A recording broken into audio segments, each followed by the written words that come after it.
Student, good morning. Today we will going to discuss measurement of length of third chapter. हमारे पास जो third chapter है वो है measurement of length mass and time की जो लेंथ मास और टाइम है उसका हम मेजरमेंट है वो कैसे करते हैं। तो जैसे कि हमने फर्स्ट चैप्टर में जो इंट्रोडक्शन था उसमें हमने देखा था कि जो लेंथ है, क्योंकि इन फिजिक्स के अंदर हम माइक्रोकोसम ऑब्जेक्ट की भी बात करते हैं, मीन्स वेरी स्मॉल साइज के पार्टिकल्स की भी बात करते हैं और वेरी लार्ज साइज के भी पार्टिकल की बात करते हैं। तो जैसे कि हमने देखा था कि अगर स्मॉल साइज की अगर हम बात करते हैं तो एटम के न्यूक्लियस की बात करते हैं और एटम के जो न्यूक्लियस का साइज है वो हमारे पास कितना होता है 10⁻⁻14 मीटर। और अगर लार्ज साइज की बात करते हैं तो हमारे पास यूनिवर्स का साइज था, यूनिवर्स का साइज है वो हमारे पास कितना है 10⁻26 मीटर। ये हमने डिस्कस किया था फर्स्ट चैप्टर के अंदर। तो यहाँ पर देखो आपके पास क्या है, यहाँ पर आप क्या देख रहे हैं कि ये ओनली 10 की पावर की फॉर्म में लिख रखे हैं, मीन्स आगे आपके पास यहाँ पर और कोई भी डिजिट है वो नहीं है। तो मेजरमेंट ऑफ लेंथ से पहले हम एक टॉपिक है ऑर्डर ऑफ मैग्नीट्यूड, उसके बारे में पहले डिस्कस करेंगे। दूसरा हम देखो यहाँ पर क्या देख रहे हैं कि अगर बिल्कुल स्मॉल साइज के पार्टिकल की भी बात कर रहे हैं और वेरी लार्ज साइज के पार्टिकल की भी बात कर रहे हैं, तो कुछ हमारे पास जैसे कि अगर कोई पर्टिकुलर लेंथ है तो कुछ तो हमारे पास डायरेक्ट मेथड है मेजरमेंट ऑफ लेंथ के लिए और कुछ हम अप्रोक्सीमेट कैलकुलेट करते हैं, मीन्स हमारे पास इनडायरेक्ट मेथड है। लेकिन पहले ये देखो आपके पास 10 की पावर की फॉर्म में ही लिख रखा है। तो मेजरमेंट ऑफ लेंथ से पहले डिस्कस करने से पहले हम किसके बारे में पढ़ेंगे, ऑर्डर ऑफ मैग्नीट्यूड के बारे में पढ़ेंगे। ऑर्डर ऑफ मैग्नीट्यूड, देखो ऑर्डर ऑफ मैग्नीट्यूड हमारे पास क्या होता है, जैसे कि अभी आपने देखा कि ये 10 की पावर की फॉर्म में लिख रखा है, मीन्स ये एग्जैक्ट वैल्यू नहीं है। जैसे कि सपोज करो आपके पास अगर हम अर्थ के मास की ही बात करते हैं, या अर्थ का जो मास है वो हमारे पास कितना होता है 6 × 10⁻24 kg होता है, ये आपने पढ़ रखा है। तो जब आप ऑर्डर ऑफ मैग्नीट्यूड में देखोगे, मीन्स अगर जब जहां पर भी आपके पास वेरिएशन मिलेगा मास का या लेंथ का, तब आपको ये वैल्यू है वो 10⁻25 रिप्रेजेंट मिलेगी। मीन्स यहाँ पर क्या हुआ कि ये जो नंबर है 6 उसकी जगह कितना है 10 × 10⁻24 तो कितना हो जाएगा 10⁻25 हो जाएगा। तो it means order of magnitude में लिख रखा है। देखो ये वैल्यू ये है, जबकि एग्जैक्ट वैल्यू ये है, लेकिन इसकी नियरेस्ट वैल्यू को जो रिप्रेजेंट करती है जो क्वांटिटी, उसको हम क्या कहते हैं ऑर्डर ऑफ मैग्नीट्यूड कहते हैं। ऑर्डर ऑफ मैग्नीट्यूड हमारे पास क्या होता है, it does not tell about the exact value of quantity. It does not tell about the exact value of quantity, कि कोई भी जो वैल्यू है एग्जैक्ट वैल्यू ऑफ क्वांटिटी है उसके बारे में ये नहीं बताता। It tell about nearest value to the actual value, ये उसके पास की वैल्यू बताता है, मीन्स एग्जैक्ट वैल्यू ना बता के nearest to the actual value of a quantity, कि कोई भी जो क्वांटिटी है उसकी नियरेस्ट वैल्यू के बारे में बताता है। दूसरी बात हमारे पास जो ऑर्डर ऑफ मैग्नीट्यूड है, power of 10 represent order of magnitude of a quantity. जो पावर ऑफ 10 है, the power of 10 represent order of magnitude of quantity.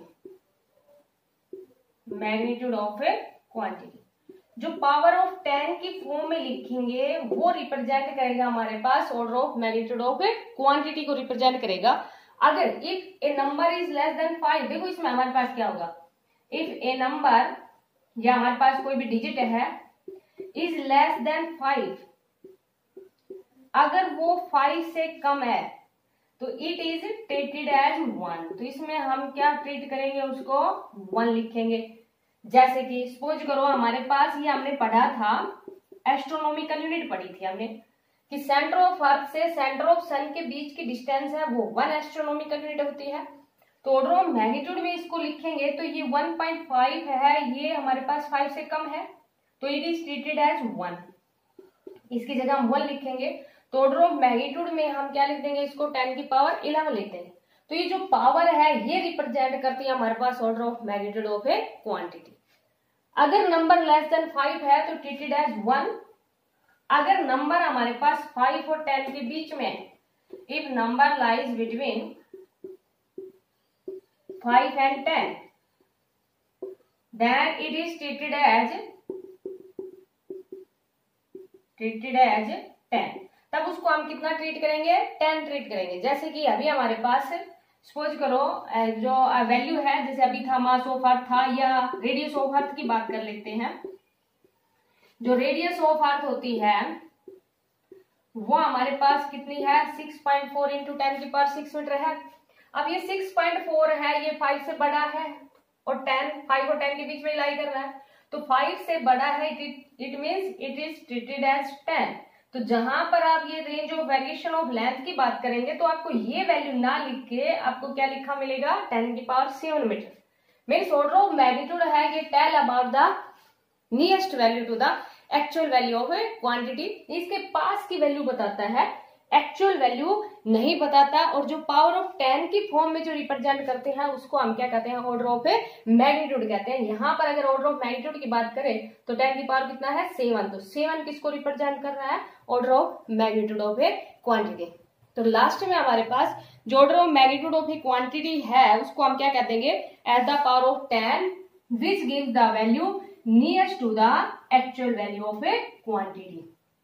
Order of magnitude of a quantity as the power of a या represented as the power of 10 which gives the value nearest to the actual value of a quantity। जो उसके पास की value को बताता है उसको हम क्या कहते हैं, ऑर्डर ऑफ ए मैग्नीट्यूड कहते हैं। तो जैसे कि जितनी भी जो आपके पास, जैसे आपने देखा भी था कि इलेक्ट्रॉन का मास है वो एक्यूरेट हमारे पास कितना है, जैसे कि हम पढ़ते हैं 9.1 इंटू 10 की पावर -31 kg है। लेकिन जहां range of variation of mass की बात करेंगे तो ये मास आपको कितना लिखा मिलेगा, 10 की पावर -31। मीन्स जब बेस सेम हो तो पावर जुड़ जाती है, तो ये आपको कितना लिखा मिलेगा, 10 की पावर -30 kg लिखा मिलेगा। तो ये हमारे पास है order of magnitude of a quantity. तो order of magnitude of a quantity at the power of 10 which gives the value nearest to the actual value of a quantity, उसको हम कहते हैं ऑर्डर ऑफ मैग्नीट्यूड। अब हम बात करते हैं range of variation of length की। पहले हम मेजरमेंट ऑफ लेंथ की बात करेंगे, फिर नेक्स्ट आगे हम मास की बात करेंगे और फिर टाइम की बात करेंगे। तो range of variation of a length, range of variation of a length. तो range of variation of length में जैसे कि अभी भी आपको बताया था कि इंट्रोडक्शन के अंदर हमने पढ़ा था कि जो फिजिक्स का जो स्कोप है वो वेरी वास्ट है। मींस फिजिक्स के अंदर हम बहुत जो छोटे छोटे पार्टिकल्स हैं उनके बारे में भी डिस्कस करते हैं और जो लार्ज साइज के पार्टिकल्स हैं उनके बारे में डिस्कस करते हैं। तो range of variation of length आपके पास कितनी थी, 10 की पावर -14 मीटर से लेके 10 की पावर 26 मीटर थी। ये तो हमारे पास साइज ऑफ न्यूक्लियस था, ये हमारे पास क्या था, साइज ऑफ यूनिवर्स। तो यहाँ पर देखो इनके बीच में जितने भी पार्टिकल्स आएंगे, जैसे 10 की पावर -13 भी आएगा, 10 की पावर 1 मीन्स सारे ही पार्टिकल आएंगे, यहाँ से कम 10 की पावर 25 भी आएगा। तो जितने भी जो हमारे पास पार्टिकल्स हैं इनके बीच की, उनका मेजरमेंट किया गया है। तो अब अगर मान लीजिए हमारे पास रेंज ऑफ वेरिएशन ऑफ अगर लेंथ की बात करते हैं तो we come across many size of particles, बहुत ज्यादा many size of particles means हम छोटे साइज के पार्टिकल्स की भी बात करते हैं। We come across different object of आपके पास डिफरेंट साइज। अगर मान लीजिए some object are very small in size, कुछ जो ऑब्जेक्ट होते हैं some objects are very small in size, कुछ ऑब्जेक्ट हैं वो बहुत ही स्मॉल होते हैं साइज के अंदर। और ये हम किसके अंदर पढ़ते हैं, माइक्रोकोसम, या हम क्या कहते हैं, माइक्रोस्कोपिक। माइक्रोस्कोपिक मीन्स छोटा जो छोटे छोटे पार्टिकल्स जिस क्षेत्र के अंदर बात करते हैं उसको हम क्या कहते हैं, माइक्रोस्कोपिक। या हम ये कह देंगे some object are very small in size, और कुछ ऑब्जेक्ट हैं वो बहुत ही छोटे साइज के होते हैं, तो they form a microcosm. Some object are very large in size, are very large in size.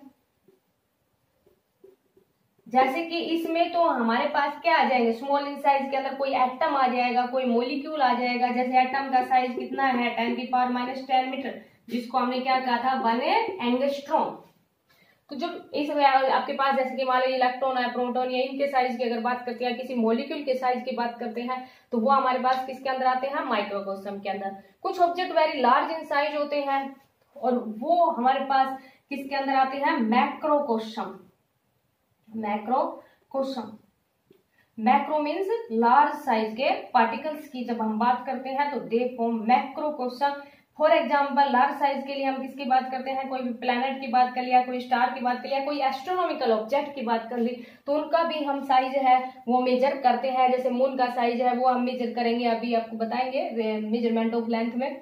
और जैसे कि हमारे पास जो स्टार है, नियर स्टार है, उनकी डिस्टेंस है मीन अर्थ के सरफेस से वो कितनी दूर है, ये भी हम मेजर करेंगे। तो range of variation of length के अंदर कुछ object very small in size के हैं और कुछ ऑब्जेक्ट है वो वेरी लार्ज इन साइज के हैं। तो मैं आपके पास बुक में एक टेबल है इसके अंदर, तो वो टेबल आपको रट्टा मारने की जरूरत नहीं है, उसके अंदर रेंज ही बता रखी है कि और जैसे हम कोई भी जो ऑब्जेक्ट है उसके साइज की अगर बात करेंगे तो हमारे पास ऑलरेडी ये सारे के सारे लर्न हो जाएंगे। तो अभी देखो अगर हमारे पास मेजरमेंट ऑफ लेंथ के लिए, जैसे अभी हमने वेरिएशन ऑफ लेंथ देखा, अब हमारे पास है मेजरमेंट ऑफ लेंथ कि जैसे ये मेजरमेंट था कि 10 की पावर -14 मीटर को भी मेजर किया गया है और 10 की पावर 26 मीटर को भी मेजर किया गया है।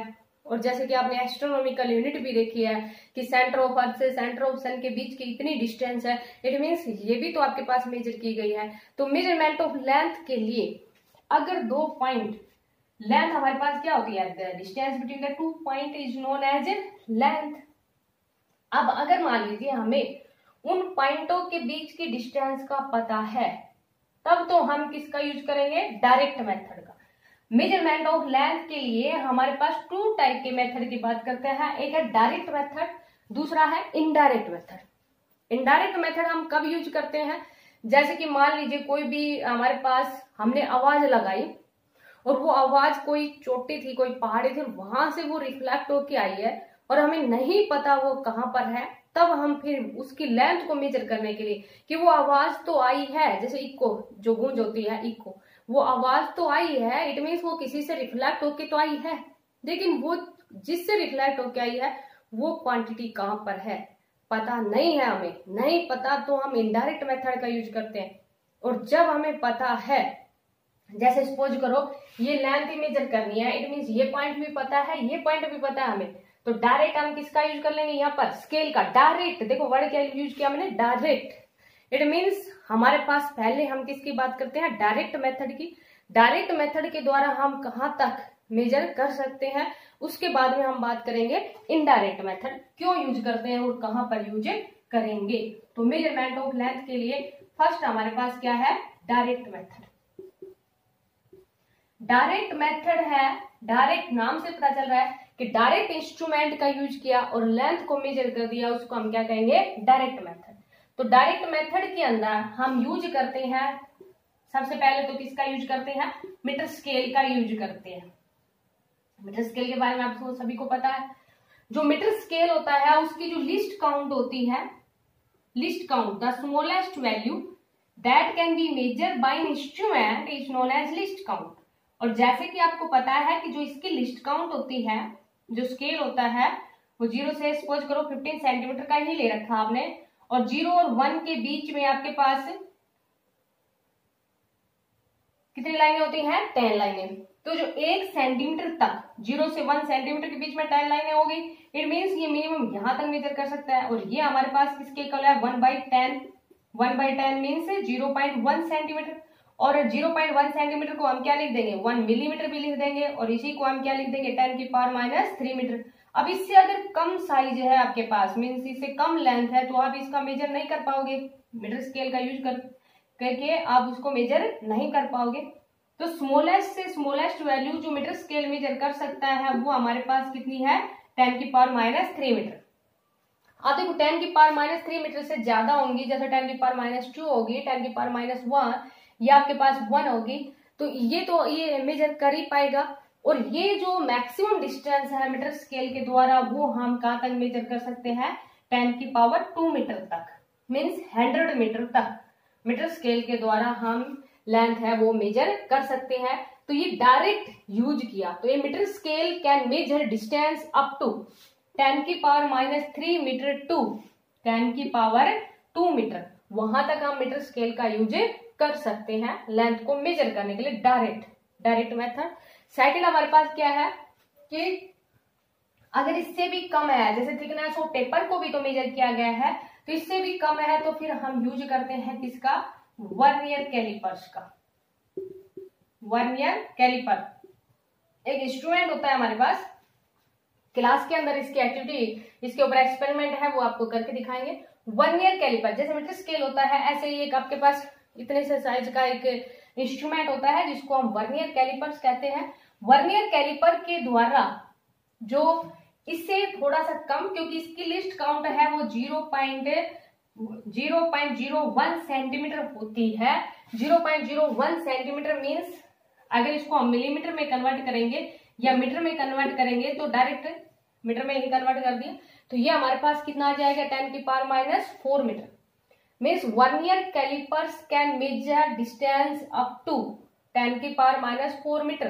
देखो 10⁻³ मीटर तो इसके द्वारा मेजर कर ही पाएंगे, लेकिन जो मिनिमम से मिनिमम, क्योंकि इसकी लिस्ट काउंट इतनी ही है, इससे कम तो ये मेजर कर ही नहीं पाएगा, तो minimum distance can be measure by vernier callipers is 10⁻⁴ metre. ऐसे ही हमारे पास अगर इससे भी कम है तो हम यूज करते हैं डायरेक्ट इंस्ट्रूमेंट में स्क्रू गेज का, और एक होता है हमारे पास स्पैरोमीटर। ये सारे आपको दिखाएंगे और इनके द्वारा कैसे मेजर करते हैं ये भी। तो एक है हमारे पास स्क्रू गेज और दूसरा हमारे पास क्या है, स्पैरोमीटर। स्क्रू गेज ये तो शायद आपने देखा भी होगा कि जो मिस्त्री होते हैं मोटर बांधते हैं तो वो एक स्क्रू गेज रखते हैं छोटा सा, इसी तरह साइज का भी होता है, थोड़ा बड़ा साइज का भी आता है। तो वो जो वायर्स होती है ना, कि वाले मोटर में वायर जो यूज करते हैं उनके थिकनेस को मेजर करने के लिए कि सारे बराबर बराबर यूज की जाए, तो वहां पर किसका यूज करते हैं, स्क्रू गेज का। और स्पैरोमीटर है वो, जैसे कि मान लीजिए आपके पास कोई भी लेंस है या मिरर है, उसकी थिकनेस को मेजर करने के लिए हम यूज करते हैं स्पैरोमीटर का। तो स्क्रू गेज और स्पैरोमीटर है वो can measure distance up to 10⁻⁵ metre, कि ये 10⁻⁵ मीटर तक डिस्टेंस है वो मेजर कर सकते हैं स्क्रू गेज और स्पैरोमीटर के द्वारा। तो ये हमारे पास क्या थे, direct.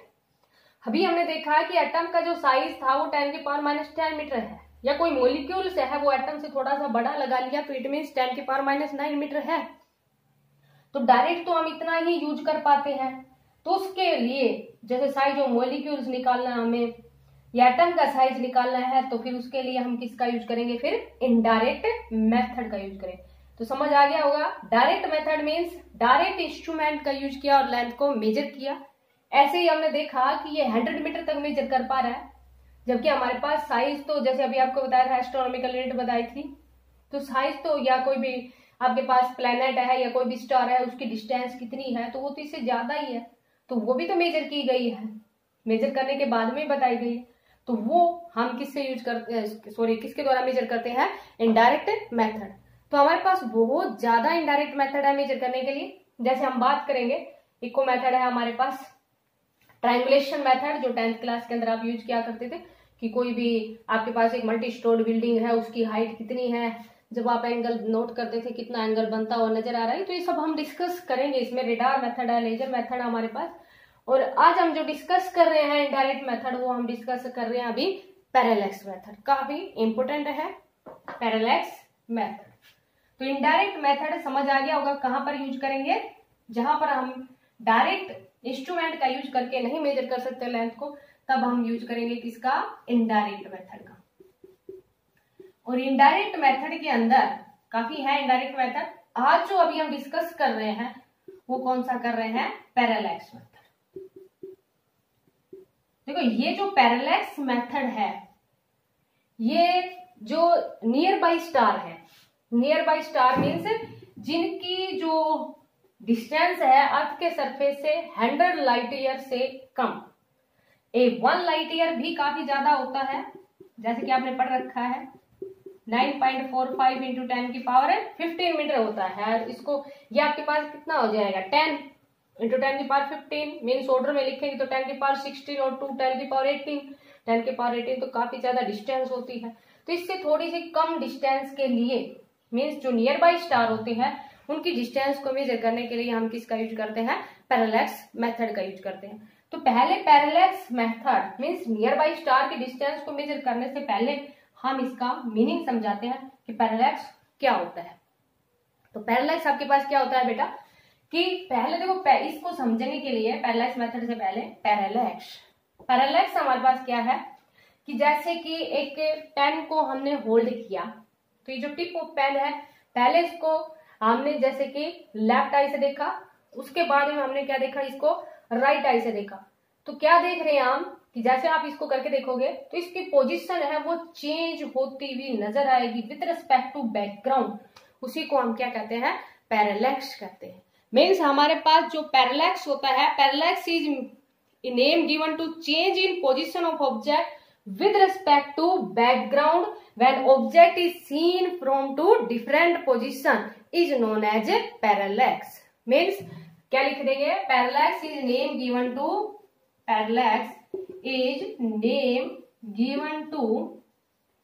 change in position of object, change in position of an object with respect to background when object is seen from two different position। जब ऑब्जेक्ट को टू डिफरेंट पोजीशन से हम देखते हैं तो उसकी पोजीशन चेंज होती हुई नजर आती है। पोजीशन चेंज होती हुई नजर आने का मीन्स जैसे कि मान लीजिए ये था हमारे पास, यहाँ पर टिप ऑफ पेन था और यहाँ हमारे पास पहले हमने इसको लेफ्ट आई से देखा। अब देखो बेटा ये लेफ्ट आई से देखा, अब जब लेफ्ट आई से देख रहे हैं तो इट मीन्स इसकी पोजीशन चेंज होती हुई नजर आ रही है, तो इट मीन्स ये कोई एंगल बना रहा है। अब एंगल बनाने के लिए जैसे कि पहले इसको लेफ्ट आई से देखा, फिर हमने इसको किससे देख लिया, राइट आई से देख लिया, तो ये इसकी कुछ एंगल बनता हुआ नजर आ रहा है। और ये देखो एंगल ये कितना, क्योंकि angle is equal to arc by radius होता है। हमें तो ये देखना है ना कि ये कितनी डिस्टेंस पे है, ये कितनी डिस्टेंस पे है, तो angle is equal to arc by radius. तो उसके लिए ये जो इनके बीच की डिस्टेंस है वो तो मेन है, और जब ये डिस्टेंस मेन है तो इस डिस्टेंस को हम क्या कहते हैं, इसकी बेसिस मीन्स बेस है ये। तो जो distance between the left eye and right eye is known as a basis. और अगर ये देख लेंगे कितना एंगल बनता हुआ नजर आ रहा है, क्योंकि एंगल इज इक्वल टू क्या होता है, आर्क बाय रेडियस। तो एंगल हमारे पास आर्क, जैसे कि ये इसको कुछ और पॉइंट मान लेते हैं, जैसे एस मान लिया, तो एंगल हमारे पास कितना है, थीटा, और आर्क हमारे पास कितनी है, एल आर, और रेडियस ये हमें मेजर करनी है। तो by knowing the angle we can calculate the distance. तो यहाँ पर ये जो एंगल है वो भी आपके पास किस में होगा, रेडियन में। अभी हम बता रहे हैं इसके बारे में भी, रेडियन के बारे में। तो समझ आ गया होगा पहले पैरेलैक्स। पैरेलैक्स मीन्स उसकी पोजीशन, जैसे मान लीजिए कोई भी ऑब्जेक्ट है या दूर का ऑब्जेक्ट है तो हम एस्ट्रोनॉमिकल टेलीस्कोप का यूज करेंगे, तो एंगल है वो कुछ एंगल बनता हुआ नजर आता है जब टू डिफरेंट पोजीशन से देखा जाए, उसी को हम क्या कहते हैं, पैरेलैक्स कहते हैं। अब हम बात करेंगे पैरेलैक्स मेथड की, कि पैरेलैक्स जो मेथड है वो यूज किया जाता है। Parallax method has been used for measuring distance of star which are less than 100 light year away. कि डिस्टेंस ऑफ स्टार के लिए parallax method is used for measuring distance of star which are less than 100 light year away। कि जो light year से ये मत समझ लेना बेटा ये टाइम की यूनिट है। लाइट ईयर जैसे कि आपको सेकंड चैप्टर के अंदर पढ़ाया था, लाइट ईयर क्या होती है, डिस्टेंस की यूनिट होती है। तो ये हमारे पास क्या है कि पैरेलैक्स जो मेथड है उसका हम यूज करते हैं जो नियर बाई स्टार को डिस्टेंस मेजर करने के लिए, क्योंकि स्टार हमसे काफी ज्यादा दूर भी है, 100 लाइट ईयर से ज्यादा भी डिस्टेंस पे है। देखिए जो पैरेलैक्स मेथड का यूज करते हैं वो ओनली कहां तक यूज करते हैं, 100 लाइट ईयर तक। और इससे ज्यादा के लिए फिर हम कौन सा मेथड यूज करते हैं वो आपको नेक्स्ट लेक्चर के अंदर डिस्कस करेंगे, मींस नेक्स्ट लेक्चर के अंदर उसके बारे में बताएंगे। अभी हम किसके बारे में बता रहे हैं, ओनली पैरेलैक्स मेथड के बारे में बता रहे हैं। तो देखो बेटा पैरेलैक्स के लिए जैसे कि मान लीजिए सपोज करो नियर बाई स्टार है वो यहाँ पर है और आप उसको किससे देख रहे हैं, अर्थ के सरफेस से देख रहे हैं। तो आप मान लीजिए जैसे यहाँ पर तो ये सन है और अर्थ है वो क्या कर रही है, इसके चारों तरफ रिवॉल्व कर रही है। यहाँ पर सन है और अर्थ है वो इसके चारों तरफ रिवॉल्व कर रही है। तो यहाँ देखो पोजीशन है, ये orbital motion at any time, earth की ये पोजीशन भी है, एट एनी टाइम पे पोजीशन ये भी है, position of object sorry position of आपके पास orbital motion of earth at any time, किसी भी टाइम के ऊपर है, कोई भी जो पोजीशन है, ये पोजीशन भी हो सकती है, ये भी, या कहीं पर भी आपके पास पोजीशन है वो हो सकती है position of earth in its orbital motion at any time, कि ये पोजीशन है orbital motion of earth at any time. तो देखो बेटा, ये नियर बाई स्टार के डिस्टेंस को मेजर करना है। इस नियर बाई स्टार की, अर्थ के सरफेस से नियर बाई स्टार है वो कितनी डिस्टेंस पे है, ये हमें मेजर करना है। अब यहां पर देखो आपके पास क्या होगा, ओनली एक ही आपके पास लाइन है और एंगल को मेजर करने के लिए एंगल तो हमारे पास कोई टू लाइनों के बीच में होता है। तो यहां हम क्या करेंगे कि position of earth eight orbital motion at any time ये भी होगी, आफ्टर 6 मंथ यहाँ पर भी होगी, क्योंकि आपको पता है कि 365.24 डेज में कंप्लीट रिवॉल्व कर देती है। तो आफ्टर 6 मंथ यहाँ पर भी होगी, क्योंकि आप 1 ईयर के बाद में तो वापिस पहुंच जाएगी यहीं पर। तो यहाँ इस लाइन को हम मिला देते हैं और इस लाइन को जब हम मिलाएंगे तो ये हमारे पास क्या कहलाएगी, इसका बेसिज मीन्स ये तो हमारे पास बेस है। तो जैसे कि एक किसी भी स्टैंड के ऊपर ये भी पोजीशन थी और किसी स्टैंड के ऊपर ये भी आपके पास पोजीशन है आफ्टर द 6 मंथ। अब देखो बेटा, ये डिस्टेंस हमें मेजर करनी है और पैरेलैक्स मेथड मीन्स, तो यहाँ पर हम क्या करेंगे, एक एस्ट्रोनॉमिकल ऑब्जेक्ट लेंगे। तो उसके लिए पहले हम क्या करते हैं, क्योंकि नियर बाई स्टार है, जैसे आपने देखा होगा ट्विंकलिंग इफेक्ट ऑफ स्टार, आपने पढ़ा भी है 10th क्लास में, कि स्टार की हमें एक्चुअल पोजीशन ना दिखाई दे के अपीरेंट पोजीशन दिखाई देती है और वो अपीरेंट पोजीशन भी चेंज होती हुई नजर आती है due to the atmospheric condition या due to the atmospheric refraction. तो देखो हम पहले क्या करते हैं कि कोई भी फार ऑफ स्टार को देखते हैं और फार ऑफ स्टार है जो बहुत ज्यादा दूर है, जैसे कि हम बात कर लेते हैं पोल स्टार की। पोल स्टार को क्या कहते हैं, नॉर्थ स्टार भी कहते हैं। तो ये हमारे पास जो पोल स्टार है इसकी जो पोजीशन है, या आप ये देखो कि सन है, सन से जो लाइट रेज आती है वो हमेशा स्ट्रेट लाइन के अंदर आती है, जैसे कि आपने ट्विंकल इफेक्ट भी पढ़ा था। तो यहाँ बहुत ज्यादा दूर ऑब्जेक्ट होगा तो किसी भी स्टैंड के ऊपर उसकी जो पोजीशन है वो कैसे नजर आएगी, स्ट्रेट ही आएगी। जैसे मान लीजिए ये position of earth eight orbital motion at any time ये भी होगी, तो यहां से भी ये कैसा नजर आएगा, बिल्कुल स्ट्रेट ही नजर आएगा। यहां से नोट करेंगे तो भी ये आपके पास कैसा नोट आएगा, बिल्कुल स्ट्रेट ही आएगा। यहां से नोट करेंगे तो भी इसकी पोजीशन है वो कैसी आएगी, स्ट्रेट ही आएगी, क्योंकि फारो स्टार है। और 1 ईयर के अंदर तो ये नॉर्थ स्टार की पोजीशन चेंज भी नहीं होती, जैसे कि आपने पढ़ा भी होगा, ये आपके पास चैप्टर था 8th क्लास के अंदर कि जो पोल स्टार के बारे में भी आपने आपने स्टडी किया होगा। तो उसमें आपके पास क्या था कि 1 ईयर के अंदर, तो ये तो देखो आफ्टर 6 मंथ की पोजीशन है, लेकिन इसकी तो 1 ईयर के अंदर भी पोजीशन चेंज नहीं होती। तो पहले हम क्या करते हैं कि एस्ट्रोनॉमिकल टेलीस्कोप का यूज करके इस फारो स्टार को देखते हैं और इस फारो स्टार से नियर बाई स्टार का एंगल नोट कर लेते हैं कि एंगल कितना है। सपोज करो ये जो एंगल बनता हुआ नजर आ रहा है, देखो बेटा यहाँ पर एक्यूरेट वैल्यू नहीं आएगी क्योंकि यहाँ पर कोई प्रोटेक्टर नहीं लगाया आपने, सिर्फ आप अजम्पशंस ले रहे हैं कि कितना एंगल बनता हुआ नजर आएगा। तो सपोज करो वो एंगल आपके पास कितना है, θ1। इसीलिए इनडायरेक्ट मेथड का जब हम यूज करते हैं तो ये ऑर्डर ऑफ मैग्नीट्यूड में वैल्यू देता है। Order of magnitude means value nearest to the actual value देता है, ना कि एक्चुअल वैल्यू देता। तो एंगल हमने नोट कर लिया। अब यहां से देखो ये वाला एंगल है, अगर ये आपके पास एंगल θ1 है तो ये एंगल भी कितना हो जाएगा, θ1। मैथमेटिक्स के अकॉर्डिंग आप जानते ही हो अल्टरनेट एंगल, तो ये हमारे पास कितना हो गया ए। जैसे कि ये वाला एंगल है वो हमारे पास क्या है, NAF, या हम ये लिख देंगे FAN। ये इक्वल है कौन से एंगल के इक्वल है, ANS के इक्वल है, मीन्स ये θ1 तो ये θ2। ऐसे ही after 6 month position of orbital motion at any stand ये भी थी। तो यहां से एंगल नोट किया, नियर बाई स्टार से जो फारो स्टार है उसका एंगल कितना बनता हुआ नजर आ रहा है, तो ये एंगल कितना था, θ2। अगर ये एंगल थीटा है तो ये एंगल भी कितना आ जाएगा, θ2 आ जाएगा।